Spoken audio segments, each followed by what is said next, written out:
leader of the opposition, the Tamilnadu Assembly, Thiru M.K. Stalin,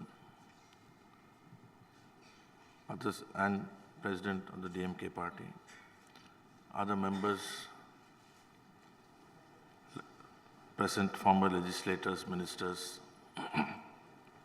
members, the late Dr. Kalaignar's family were present here.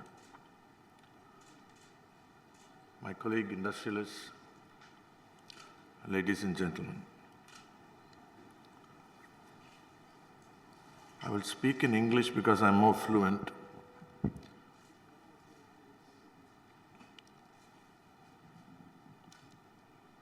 அதாவது கலைஞர் நிரந்தரமாக இருப்பார், நம்மெல்லாம் வந்துட்டு போயிட்டு போகணும்னு நினச்சிட்டு இருந்தோம்னா அவர் போவார்னு நினைக்கலண்ணா. I never thought he would die earlier. We thought he was permanent. All of us would come and go. But unfortunately, and I never thought I would have to speak at a function like this. That is a sadness. When I stand, I remember so many things. I first met him in 1968, 50 வருஷம் ஆச்சு.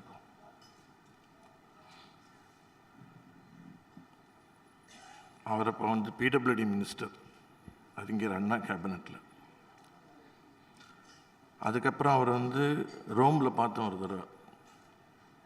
அன்றைக்கி அவர் சொன்னதான் எனக்கு இன்றைக்கும் ஞாபகம் இருக்குது. இந்த எம்பசியிலேருந்து காரை கொடுத்துருந்தாங்க, அவர் உட்காந்துட்டு இருந்தார். அப்படி ஏறி உட்காந்தார். அந்த செக்யூரிட்டி உட்காந்து அவர் பக்கத்தில் இருந்த சீட் காலியாக இருந்துச்சு. நான் பார்த்தார், இப்படி கை காட்டினான். போனேன். என்னை சிஎம்மை பார்க்காதீங்க, ஃப்ரெண்ட்ஸாக பாருங்கள், வாங்க பக்கத்தில் உட்காருங்க. 50 years later அப்படியே தான் அந்த அன்பு அதிகமாச்சு.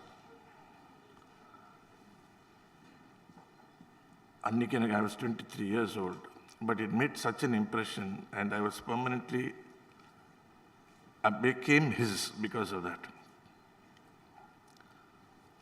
But today we are not here to actually reminisce, but we are here to talk about his contribution, and I think that way I will not be emotional. Talk about his contribution to the industrialization of the state. First, he was Chief Minister of Tamilnadu 5 times. And if I talk about, I will now speak about each time that he became a Chief Minister. Because what was one of the greatest characteristics about Dr. Kalaignar was, he understood change. He was not, he never lived 10 years ago. He lived in the present. He understood how time have changed, how things have changed. His first term, when he became Chief Minister in 60, 67, 68, there were two parts to it. In the beginning, the DMK government that he led supported substantially the central government led by Mrs. Gandhi. DMK had 29 MPs and they were instrumental in keeping that government afloat. Then the Congress split. The election, next election, he wins, he becomes the Chief Minister again, second time. But by that time, Mrs. Gandhi had changed. I mean, those were days of socialism. All the leftist leaders, you see, for example, the Rajni Patels of the world, Siddharth Shankar Ray, Raghunath Reddy, all of them, they became important influencers in the policy making of the country. So there was not much that Kalaignar could do as a state government here. So what did he do? He realized that with socialism holding sway, the only way that he could industrialize Tamil Nadu was first ask for more central investment. So he got the BHEL came into, invested more here. Neyveli lignite, he asked for the second mine cut. He was unique, he was, I think, he recognized that, okay, the center does not want to support private investment, I will ask for public investment. And then it so happened that a judge gave a decision, emergency was declared, the DMK government was dismissed on January 31st, 1976. And for a long time, he was not in power. He comes back in 1989. By the time, much has happened, but not much in Tamil Nadu. See, what has happened is not great growth. Okay, some little industries here and there have come up, but industrialization did not happen. One of the features of him when he became chief minister and till his last 50 years, he presided over the greatest social transformation that took place, referred to by Venu. He recognized that reservation was necessary not to eradicate economic backwardness. It is to remove the stigma of social backwardness that he understood so fully. And if you ask me today, I think he has succeeded in whatever he set out to do.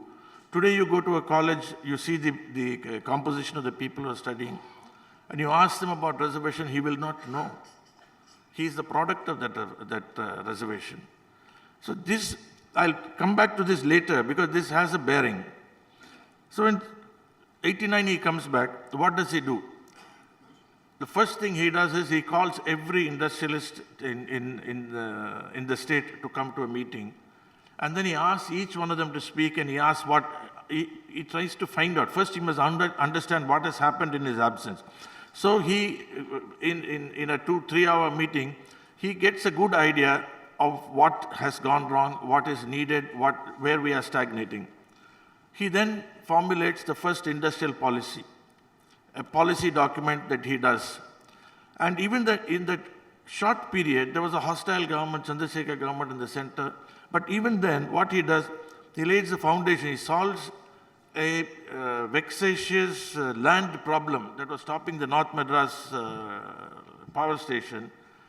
And you see, in fact, he, they were having, there was like fight, litigation, so அவர் கூப்பிட்டு பேசும்போது அவர் சொன்னாராம், எங்கள் குடும்பத்தில் எங்கள் அண்ணாச்சிக்கு எங்களுக்கு பெரிய amusement park கட்டணும்னு சொல்லிட்டு தான் அதை பண்ண. இவர் பதில் சொன்னார், எங்கள் அண்ணா சொல்லியிருக்கார் மின்சார ஃபேக்ட்ரி போடணும், எல்லாரும் தமிழ்நாட்டில் எல்லாருக்கும் மின்சாரம் கொடுக்கணும்னு. North Madras Tamil plant came because of that. But again, the government was dismissed, Chandrasekhar government dismissed us in 91. Then he comes back in 96. When he comes back in 96, again, a lot has happened in the world. Hyderabad and Bangalore have become the IT capitals. People do not recognize Tamil Nadu at all. So he recognizes so much has passed by, Tamil Nadu has not benefited. So what does he do? He formulates an IT policy for the first time for the state. Second, he says that in all schools you must teach computer science. Look at that is the acumen. What in all the time he was thinking. So then he gets hold of TIDCO and ELCOT. He says TIDCO and ELCOT together put the tidal park. This is the first step he takes. He has an IT policy. He's got tidal park. Prime Minister Vajpayee comes to inaugurate. That time the IT minister was Mr. Pramod Mahajan. Seeing the direction, looking at the policy that Kalaignar had initiated, and looking at the facilities that he was creating, and that the way his mind was thinking, Pramod Mahajan says, you are not a chief minister, you are an IT rishi. This is how he paid tribute to Dr. Kalaignar at that time. And by the time 2000 had come, you see, all the IT companies started to flock towards Tamil Nadu. And in 2000, not only this, regular investments also there. 1,46,000 crores of investment came into Tamil Nadu. And For the first time in 50 years, Tamil Nadu beat Maharashtra as the most industrialized state. That happened when Dr. Kalaignar was chief minister. Again, he's out of power. He comes back in 2000, it is 96 ago, he comes back in 2006. Now, when he was chief minister in 96 to 2001, in 95-96, when he started his IT policy initiative, the exports were about 4,000 crores, 400 crores, a very small, minimal amount of export that was taking place from the IT sector, a few crores, 4 crores, 5 crores, 10 crores, something I don't remember. But because of the policy initiatives that he took, and that stabilized, when he comes back in 96, the export is over 20 to 30,000 crores. Where is 4 crores? Where is 30,000 crores? This is solely because of his vision. He recognized that change is taking place. I have to do something, and did the right thing. Then between 2006 and 2011, of course, was the golden period for Tamil Nadu. He got central investment of 4 lakh crores to Tamil Nadu. He invested in a lot of infrastructure. He brought the metro rail. And I must, at this point, pay tribute. I actually applaud the then Deputy Chief Minister, now leader, the President of the DMK party and leader of the opposition, because he became the industry minister also at that time. And under him, the cumulative 6,40,000 crores of investment came to Tamil Nadu, a record amount. Nobody has managed it, nobody has matched it also. It was during him. That is truly, because I'm older, I can say this. I'm older to him, I can say this, that truly an illustrious son of a great leader. That is what he was, because he was in his footsteps. The actions taken are bearing fruit today. Today, Tamil Nadu, you see, it is in the forefront of industrialization today. You take any sector, if it is manufacturing sector, whether it's cement, paper, sugar, steel, everything is manufactured, textiles, the textile hub. IT, we are on par, if not better, than our neighbors who once thought we were a backward state. And then in 2006 to 11 again, you see, the greatness of Kalaignar is he will never sit quiet. He was, one of the things Venu said is absolutely right. I've never seen anyone work harder. But he never thought, I have done enough. So he also brought in electronic hardware. You see, the Samsungs, I once traveled with him. I actually traveled with him when he went to inaugurate the Hyundai facility. His idea was there are 2 trunk roads going out of Chennai. One to Trichy, one is the Punnavalli High Road. He said both sides must be full of industry. That is what there is today. Today you try and go and see there. On either side you have industry. All that is his vision. It is not that, he was one person who was very, very clear on what he wanted. Having said that, I ask one question. Is it just because he wanted that all this industry came? Tamil Nadu became the car capital of India. At 1.7 models of cars are being produced here. There is a reason for it. The reason is something that he understood long ago. He understood it the first time he was chief minister, that if you want to attract industry, if you want only industry will create jobs, provide the climate. The reason all of us here sitting here are manufacturing in more than one state. We are manufacturing in Tamil Nadu, manufacturing in Karnataka, Andhra, Telangana, Maharashtra, Orissa, Rajasthan, and maybe another state very soon. But there is no place like Tamil Nadu. He ensured that there was industrial peace, industrial climate. You had skilled labor, you had people, mature unions, And that is the most important factor that anybody thinks of when he wants to set up an industry. That he knew, he provided. And what was the foundation for that was the social reform movement. There was basically no unease. The people, the youngsters were all satisfied with what they got. They satisfied with the education, they satisfied with the treatment, and as they grew into industry, they satisfied, they were therefore developed and delivered total peace. It is that peace, even today, that what he has done is what is attracting investment in this state.